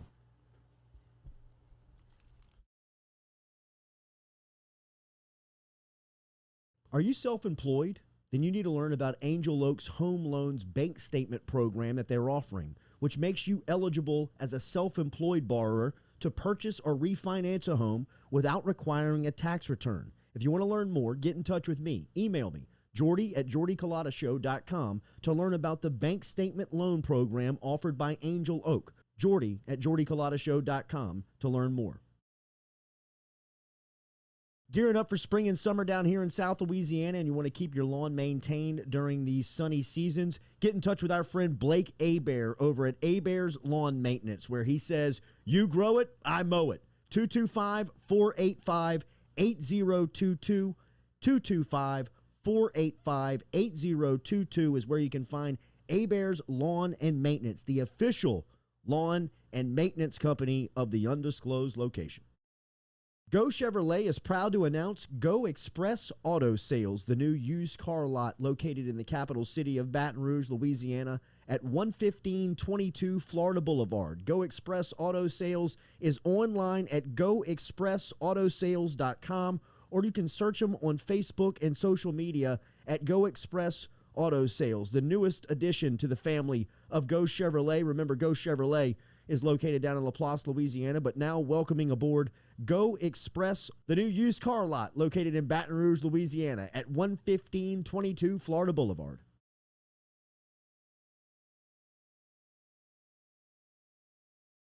Are you self-employed? Then you need to learn about Angel Oak's Home Loans Bank Statement program that they're offering, which makes you eligible as a self-employed borrower to purchase or refinance a home without requiring a tax return. If you want to learn more, get in touch with me. Email me, Jordy at jordyculotta.show.com, to learn about the bank statement loan program offered by Angel Oak. Jordy at jordyculotta.show.com to learn more.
Welcome back into the Jordy Culotta Show here, live and driven by Go Chevrolet. Our friends Lee Carney, Nick Richard, they're over there on Florida and Sherwood for Go Express Auto Sales. Remember, you can pick up a brand new car out in LaPlace, Louisiana, is where you can find them. You can shop the used car inventory. Anything that you may be shopping in LaPlace that you want to get to here in Baton Rouge, they can make that happen for you. So get over to Go Express Auto Sales and Go Chevrolet at GEAUXchevrolet.com. Fans are losing their mind being back in sporting arenas and watching live sports. Special shout out to Paul Mainieri. Thank him for stopping by to start off our 8 o'clock hour. Breaking some news here that Giovanni DiGiacomo looks good to go this weekend in Eugene, and Landon Marceau going to go game 1. All of that stuff will be on demand for you, brought back by R&B Builders, and then Hunt Palmer earlier in today's show. Have you ever been in a situation like that where you kind of know you've made your decision, you're like kind of just like, you know what, I feel good about this, like all the pressure's almost off his shoulders, it feels like. Absolutely, 100%. Nothing to that magnitude, but I think anytime you can play, it's like playing with house money. Right. I mean, you're in a situation where, whether it be, I'm sure I've been in some coaching situations in basketball or even like some school situations. Think about going into an exam when you got like a B or a C in the class for you and I, Lloyd. If we had the C going in, buddy, and there was no signs of flunking in sight. I wasn't cracking a book. Yeah, I'm cracking a beer. You know what I mean? So there are absolutely scenarios that exist. He just seemed, it felt like Mainieri does feel very much like it's behind me, man. That neck feels great. It feels good. We should get a massage gun. Feels good. In fact, we're going to throw Landon Marceau on Friday night. Yeah. You know what I mean? Let it all hang out, boys. Just go ahead and break it here. Those are the muscle relaxer talking.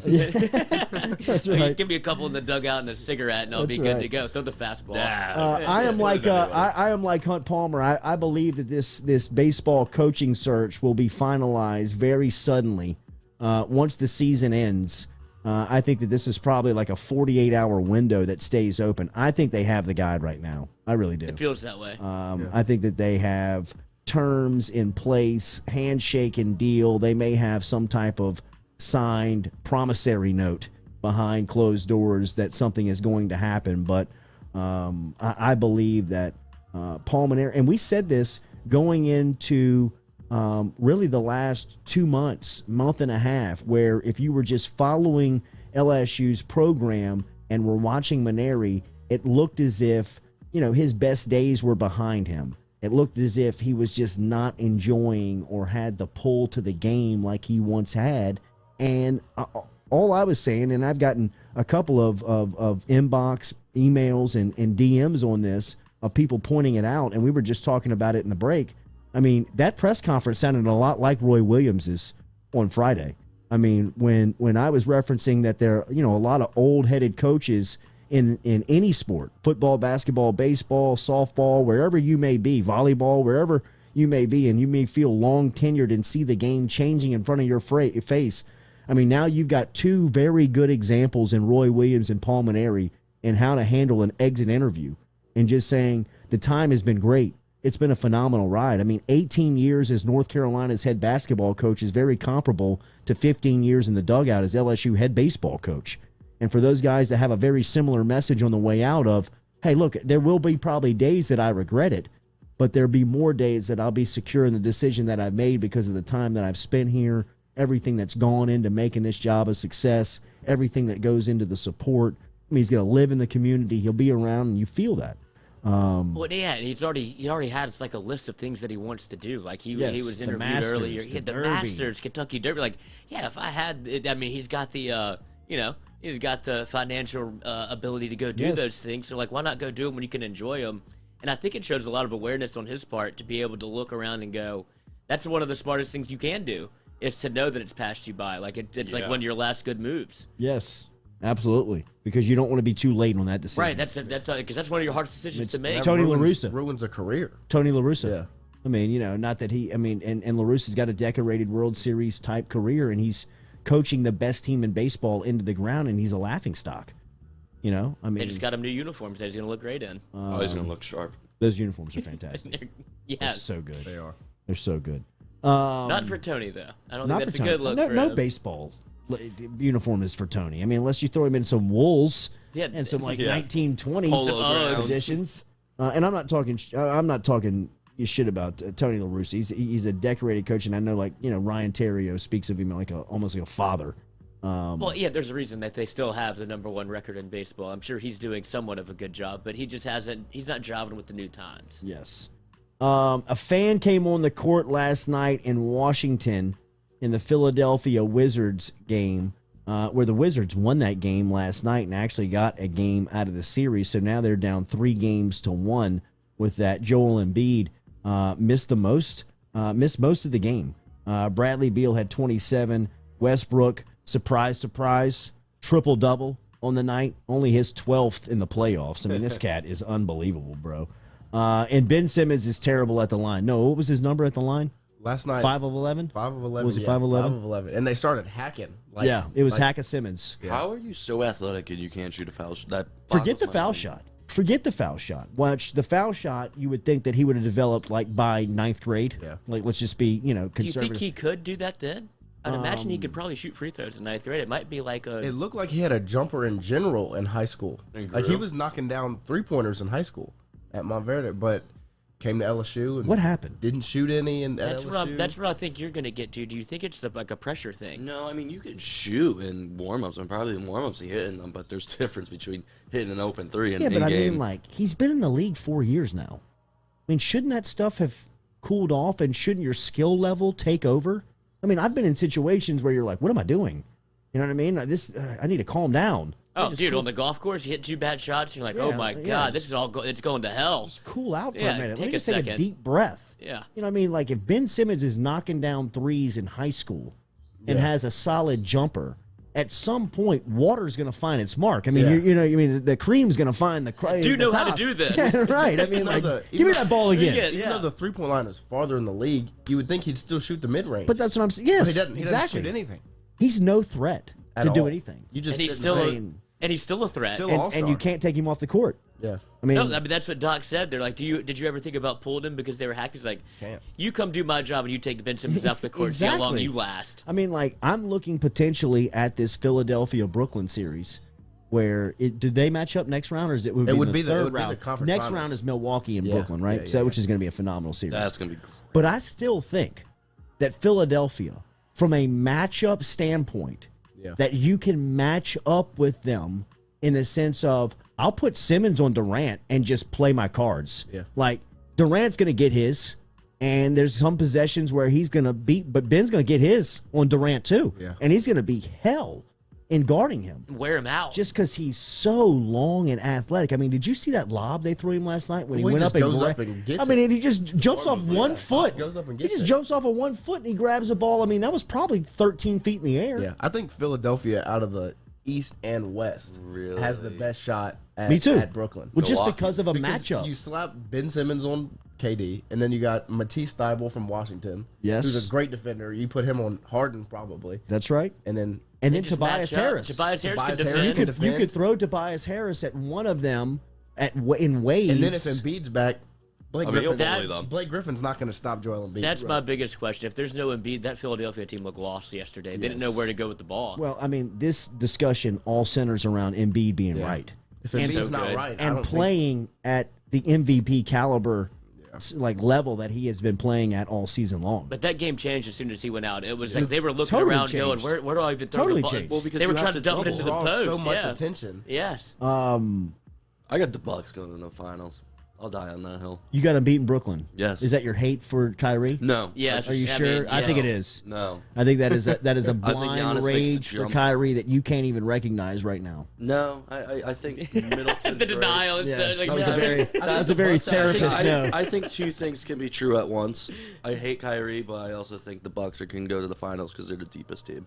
The Drew Holiday pickup was huge for Milwaukee. Huge. What are the Pelicans doing? They're nothing. Nothing like this without. I think he's the best player on their team. I mean, I know that is not. It's not. He's the most important player. The most important. Most important and best player is probably two different substances, and that's right. And he is the most. He is the most important. He's not the best. I mean, because Giannis is skill level, but he has been playing. He is one of those guys that if you take him off the floor, they look clunky. Well, if you leave Bledsoe and don't give them Drew Are Holiday, you kidding? What were we? nothing. What They're were the nothing. What are Pelicans the doing? Pelicans doing? I'm telling you, man, the jury is out on Griff? not only Stan Van Gundy, is on David Griffin. David Griffin. It has to be, because Griffin, while his reputation precedes him in the league and everything you read about him, he is very well liked and he's got a very good reputation. To me, in New Orleans, he's got a ton of power. She has cloaked him with immense power and say so, where he feels like he's trying to be the smartest guy in the room at every play. And he's got nobody to buck back. And there's nobody to say, yo, bro, we don't need Don't to be trade doing Drew all this Holiday. stuff. Are you really going to send Drew Holiday away for that Arik was Bledsoe? LeBron in Cleveland because nobody else did that. Yes. But LeBron's like, hey, Yeah. cut it Yeah. out. Yeah. Yeah, and extended Drew him Holiday around. hopefully could have been that guy in Yeah. New Orleans. But he but he was the bait. Kicked You him know, out. I mean, and Griff probably saw that. Yeah. I mean, look around him. I mean, it's a bunch of 19-year-olds. It's a bunch of 20-year-olds. Yeah. I mean, as far as the roster goes, I mean, I'm watching the Grizzlies last night, Yep. which the Grizz fall 120-113 in Utah. We just don't pay attention to Utah. They're not good on television. They're not a television product that the NBA ever markets, Smallest promotes, or puts market. out It's there. like the Spurs. That, very much so. Very much so. With a superstar. Donovan Mitchell is a superstar in the NBA. Let's talk about Joe Ingles. But the way that they are built, they can make a guy like Joe Ingles a Dude, he's a superstar. perfect fit. He's a Yeah. stud. Slides The right way that is the best constructed team in. from that is do your alive. job. Conley, Mitchell, Right now. Ingles, Gobert, Everybody's got a role. Bogdanovich. Even Quinn Snyder, for as much as he looks like a villain in a horror movie and just a total cokehead. He looks like he's on drugs. That guy looks like he has not said to no for anything that's been put in front of his face. Utah's known I mean, for salt. that guy. Jesus, man.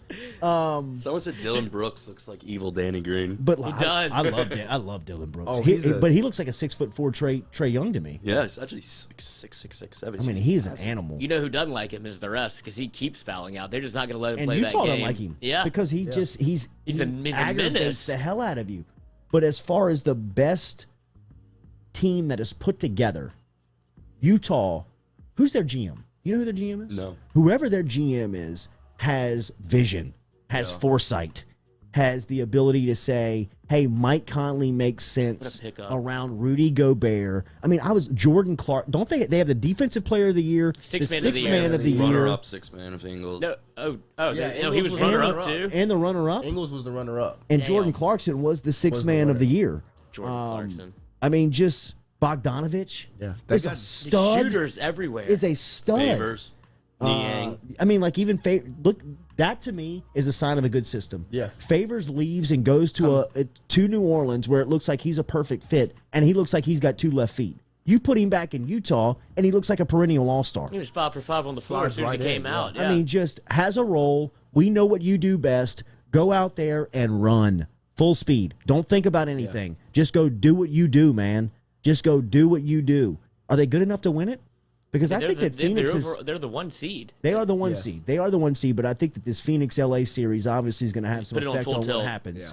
The Anthony Davis situation, which the MRI confirmed on He's not playing Monday, tonight. strain growing on Davis. I anticipate that he will not go tonight. Yeah, you got to sit him tonight, see what happens, And then take your punch. 18 LeBron. and then take your punch in game you 6. go down 3-2. You gotta try win to 6 get and him 7. back.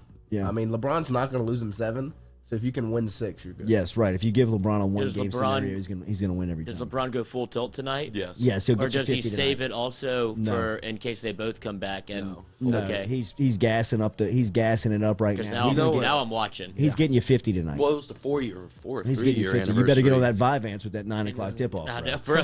I'll hang out with Quinn Snyder tonight. Yeah, right. Watching film with Quinn. Yes. What does that do? I will figure out later. So We stemmed off from fans going wild. and yes, and fans are incredible. No, I'm for I it. just The NBA should be for it. they're It's bringing eyes. It's bringing eyeballs, but they are one game away from a fan Oh. getting their teeth knocked Yeah. down their throat. See, they seem They're to like. one game away from somebody that guy. That was the ballsiest of the play last night. If you think about it, some guy in Philadelphia is hiding behind a cage and hide behind an awning by throwing popcorn down, never thinking when that leaves his hand that Russell Westbrook A, is going to get hit by this. B, if he does, is going to react like a uncaged animal and want to get his hands on me and wants to kill me, right? Same thing in your boy in Boston was probably trying to hit Kyrie in the face. Yeah, he was trying to hit Kyrie in the face. His jersey's actually going to be his knockoff KG jersey is going to be up in the Raptors. I just pray. I pray tonight. All I want is just for the Celtics to win tonight, just so they can go back to the Garden one more time. I do have a question. Do you think that Kyrie was wanting a response? That's why he went and stepped on the logo, because nothing really happened throughout the game. He got booed a little bit. He's like, I bet I can goat them into doing something stupid. Don't act like an asshole, and you won't get stuff like that. Yeah, that's what I'm saying. I think Kyrie wanted to, like, one more time. He's like, I bet I can get Boston in trouble. He's like, I don't know why people don't like me. He was the only one that asked for it. Westbrook was just standing there. Yeah. Trae Young was standing there. Do you think if he doesn't step on the logo, that doesn't happen? Yeah, no, I don't think so. No, I think it does, bro. I think the hate is there. I mean, word for word, for me, I did tell you guys the difference between me and that guy is I would hit Kyrie Irving. I got better He aim. would have my mugshot on a T-shirt. We should fly me out for the game. Free Jack. That's just Boston in general. Just can't stand the guy. Well, your personal feelings are in this, or is it just your geographic and personal feelings and just the way Boston fans are? People forget Jahlil Okafor fought 2 Boston fans after a game his rookie season. That's right. Boston fans are just notorious. From Philadelphia when he was with Philly. Yeah, well, Philly fans are worse. Philly, they boo Santa, they throw ice balls at you, they throw piss at you. Boston fans, you're just gonna get beer dumped on you, and they're not gonna be able to say an R. You know, it's just whatever it is. It's what it is. You just say, "Okay, Matt Damon's overrated," and they shut up. New York fans are up there. I heard Utah fans are actually like. We don't hear anything. Look at them. I mean, they've had 3 banned for life in the last 2 years. I mean, another one that's gone after Westbrook. I mean, somebody that would be top 5 on the list, top 3 on the list of athletes. I want no part of. No. And people keep going after part him. of Russell West. I want 0 to do with pissing Russell Westbrook off. And if I'm 3 feet away from him in courtside seats, the last thing I'm trying to do is get his attention. Yeah. Where he's going to turn around and threaten me. You know what I mean? Because it looks like he's a game away from, enough's enough for him. The Utah experience and then the popcorn experience, if somebody is in an arm's length of him and pops off, they could have a broken jaw. They're lucky he keeps getting bounced in the first round. Yeah.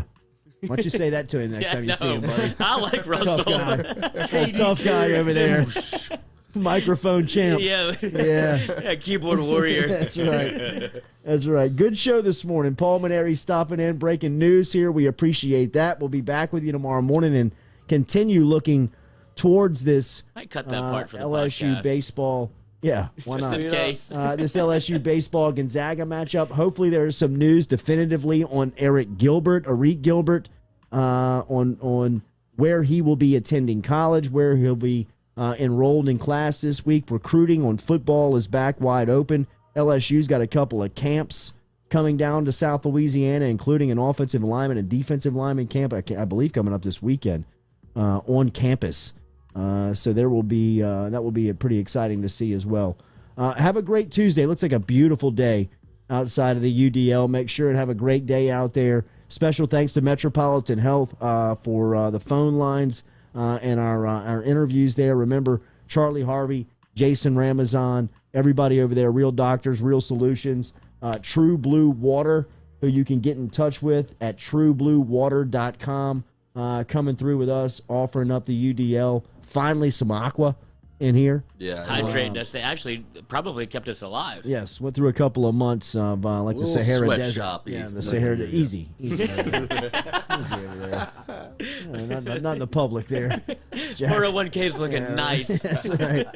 Benefits all over the place. But now it's not. We have True Blue Water. That's what they can do for your company. And it's True, TRUBLUE. No E on the end of True. And our coffee, our grounds are locally ground together down here in South Louisiana over at Majestic.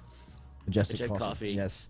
All right. We'll talk to you tomorrow morning, 7 a.m. Go Chevrolet online, GEAUXChevrolet.com. Have a great day.